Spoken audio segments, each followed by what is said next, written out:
मेरे अत्यंत आत्मीय मित्रों, नमस्कार। आज 5 मई 2020 है और आज के इस AFEIS के लाइफ मैनेजमेंट में मैं डॉक्टर विजय अग्रवाल आप सभी का हार्दिक रूप से स्वागत करता हूं। दोस्तों, कल हम लोगों ने एक बंद कमरे की स्थिति के बारे में कुछ बातें की थी।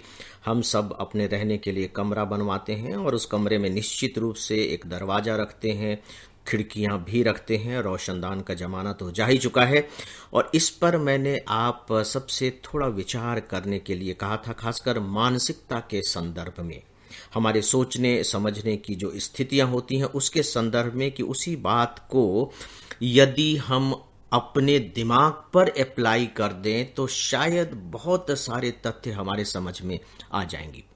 मुझे पूरा यकीन है कि आप सबने अपने अपने ढंग से उस पर विचार किया होगा और विचार करने के बाद अपने अपने रूप में अपने अपने लिए जो आवश्यक लगा उस हिसाब से निष्कर्ष भी निकाल लिए होंगे। आइए अब हम इस पर थोड़ा सैद्धांतिक और व्यावहारिक रूप से बात करते हैं।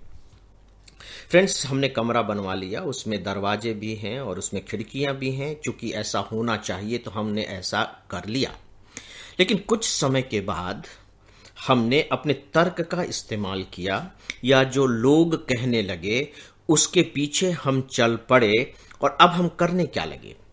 कुछ लोगों ने कहा कि बाहर की जो हवा है वो बहुत प्रदूषित हो गई है, उस हवा में सांस लेने से बीमारी हो जाएगी, अस्थमा बढ़ जाएगा, फेफड़े कमज़ोर हो जाएंगे, हमारी जो इम्यून पावर है वो कमज़ोर पड़ जाएगी। तो हमने क्या किया कि उस हवा को अपने कमरे में आने से रोकने के लिए खिड़कियों को बंद कर दिया। हमारी खिड़कियां बंद हो गई, हमेशा के लिए खिड़कियां बंद हो गई, लेकिन हमने उसमें ग्लास लगा करके रखा है ताकि बाहर का दृश्य हमें दिखाई दे सके। ठीक है, तो हमारी खिड़की बंद हो गई। दरवाजों का हमने क्या किया? दरवाजों से भी आना जाना कम कर दिया। दूसरों के आने जाने को हमने एक प्रकार से प्रतिबंधित तो नहीं किया, लेकिन उनकी आवृत्ति में रोक लगा दी, उसकी फ्रीक्वेंसी कम कर दी। हम सब सही मायने में जो पर्सनल लाइफ है उसके इतने ज्यादा आदी हो चुके हैं कि खासकर नई पीढ़ी तो अपने कमरे में किसी दूसरे व्यक्ति का आना पसंद ही नहीं करती, चाहे भले ही उनके अपने माता पिता ही क्यों ना हो, वो नहीं पसंद करती। This is my room, this is my personal life. उनको ऐसा लगता है कि जो मेरे माता पिता या मेरे जो अभिभावक या जो बड़े लोग हैं मेरे कमरे में अगर आए हैं तो मेरी कुछ निगरानी करने आए हैं। तो उनको ये बात पचती नहीं है और उन्हें लगता है कि उनके जीवन में ये व्यक्तिगत रूप से हस्तक्षेप किया जा रहा है। और हस्तक्षेप क्यों? I am a free person, I am adult, I can take my decision, मैं खुद अपने निर्णय ले सकता हूं, मैं अब समझदार हो गया हूं, समझदार हो गई हूं। इस तरह की बातें होने लगी हैं। रोशनदान है ही नहीं, तो अब आप देखिए कि कमरे की स्थिति क्या हो गई। दोस्तों, मैं जो बात कह रहा हूं इसे दिमाग पर हमें अप्लाई करते चलना है। तो हमने दरवाजे बंद कर दिए कि अगर कोई आना चाहता है तो पहले दरवाजा खटखटा करके आए, या उसके बाहर अगर कॉल बेल लगी हुई है तो कॉल बेल दबा करके आए। फिर ये मेरी मर्जी है कि मैं दरवाजा खोलता हूं या नहीं खोलता हूं। लेकिन जब भी मैं कमरे में हूं मेरे दरवाजे खुले नहीं हैं। खुले दरवाजे का मतलब होता है कि जो भी आना चाहे, जब भी आना चाहे, उसे खुला आमंत्रण है। दरवाजे बंद हो गए, खिड़कियां बंद हो गई। जब दरवाजे और खिड़कियां बंद हो गई तो जिसके लिए ये दरवाजे और खिड़कियां बनाए गए थे, प्राकृतिक तत्वों के रूप में मैं बात कर रहा हूं, उनका क्या हो रहा है? हवा आनी बंद हो गई, ताजी हवा, शुद्ध हवा। लेकिन आप कह सकते हैं कि वो हवा तो प्रदूषित हो गई है, लेकिन चलिए हवा तो है, वो आनी बंद हो गई। रोशनी आनी बंद हो गई, क्योंकि आप कहते हैं कि उस रोशनी की जरूरत क्या है? हमारे पास तो खूबसूरत बड़े रंगीन किस्म के बल्ब हैं, जब जरूरत होगी तो हम उसे लगाएंगे, जलाएंगे। हमें बाहर के रोशनी की बिल्कुल जरूरत नहीं है। सूरज की तो जरूरत ही नहीं है। बहुत से अब ऐसे लोग हो गए हैं जिन्होंने शायद अपनी जिंदगी में उगता हुआ सूरज ही न देखा हो कि सूरज उगता कैसा है, भोर किसे कहते हैं, उषा काल क्या होता है, आसमान में कैसे निकलते हुए सूरज की लालिमा कुछ इस तरह से बिखर जाती है जैसे कि होली के दिनों में आप अपने हाथ में गुलाल लेकर के और किसी के चेहरे पर फेंक रहे हो। तो वो सौंदर्य के सारे बोध समाप्त हो गए हैं। खैर, अब आप इस कमरे की स्थिति के बारे में सोचिए। ठीक है, इस कमरे में पंखा है, ठीक है कि इस कमरे में एसी भी है, एग्जॉस्ट फैन भी लगा हुआ है। एग्जॉस्ट फैन का मतलब है कि इस कमरे में अगर कोई प्रदूषित हवा है तो वो एग्जॉस्ट फैन उस प्रदूषित हवा को उस कमरे से निकाल के बाहर फेंक दे रहा है, उसका एक सिस्टम है। आपको बाहर की प्राकृतिक हवा की जरूरत नहीं है क्योंकि वो हवा आपको पंखे से मिल रही है। आपको बाहर के मौसम की भी जरूरत नहीं है क्योंकि जो आपका एसी है वो आपको एक मौसम प्रोवाइड कर रहा है, भले ही वो कृत्रिम मौसम क्यों ना हो। दोस्तों, मुझे कभी कभी लगता है कि काश ये कमरा बोल पाता।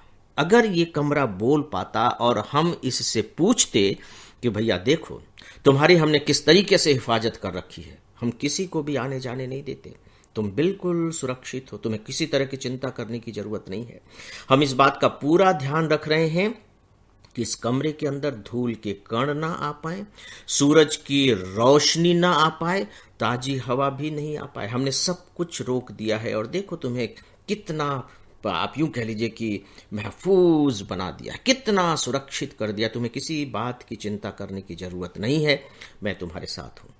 अगर हम कमरे से पूछ पाते और कमरा बोल पाता तो शायद हमें उसकी जो आत्मव्यथा है उसे जानने का मौका मिलता कि कमरा कितना सिसक रहा है। क्योंकि वो कमरा कह रहा है कि भैया मैं इसके लिए नहीं बना हूं, जब मैं बना था तो मैंने इसकी कल्पना नहीं की थी। मैं भी प्रकृति का उसी तरह से हिस्सा हूं जैसे कि कोई दीवार बनी हुई होती है, या जैसे कि प्रकृति में पेड़ खड़ा होता है, या आकाश में चांद सितारे होते हैं, या नदियां बह रही होती हैं, या चट्टानें खड़ी हैं। मैं भी उसी तरह से खड़ा हूं।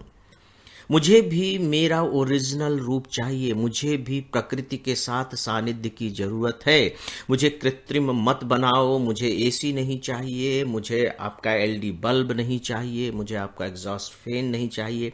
प्लीज मुझे आजाद करो, इन दरवाजों को खोलो ताकि लोग आ सकें, लोग चहक सकें। इस कमरे में अलग अलग तरह के लोग आकर के अलग अलग तरह के, आप कह लीजिए, वेव्स क्रिएट कर सकें। सूरज की रोशनी आने दो क्योंकि वो प्रकृति की रोशनी है। अभी तक मैंने उसी रोशनी को देखा है, उसे ही मैं जानता हूं, उसी रोशनी को मैं एब्जॉर्व करता हूं। मेरे लिए उसे आने दो। हवा थोड़ी सी प्रदूषित हो गई है तो कोई बात नहीं, उसी हवा को आने दो। मैं धीरे धीरे उस हवा के साथ एडजस्ट कर लूंगा। मुझे ये पंखे और एसी की हवा नहीं चाहिए। प्लीज आने दो, आने दो, आने दो, क्योंकि इससे मेरा दम घुट रहा है। इससे मेरी जो ओरिजिनलिटी है, मेरी जो वास्तविकता है, वो नष्ट हो रही है और मैं कृत्रिमता में सांस ले रहा हूं। सच पूछो तो मुझे तो ऐसा लग रहा है कि आप नो डाउट मुझसे बहुत प्यार करते हैं, तभी आपने मेरे लिए सब कुछ कर रखा है। लेकिन ऐसा मुझे लग रहा है जैसे कि आपने मुझे बिल्कुल एक तरीके के ऐसे वेंटिलेटर पर डाल रखा है जहां मैं जी तो रहा हूं, मेरी सांस तो चल रही है, लेकिन मैं कर कुछ भी नहीं पा रहा हूं। कृत्रिम सांस दी जा रही है वेंटिलेटर पर। वो सिसक सिसक कर, रो रो करके हमसे ये बातें कहेगा। दोस्तों, मैंने शुरू में कहा कि आप इस कमरे के रूपक को, एनालॉग को दिमाग पर अप्लाई कर दीजिए। जब आप इसे दिमाग पर अप्लाई कर देंगे तो बहुत सारे तथ्य अपने आप स्पष्ट हो जाएंगे। तो अब ये खिड़की क्या है, ये दरवाजे क्या हैं, हमने इसे किस तरीके से बंद किया है, दोस्तों इस पर आप सब अपने अपने ढंग से विचार करें। अपने विचार कल मैं आप सबके सामने रखूंगा। तब तक के लिए आप सबसे इजाजत चाहता हूं।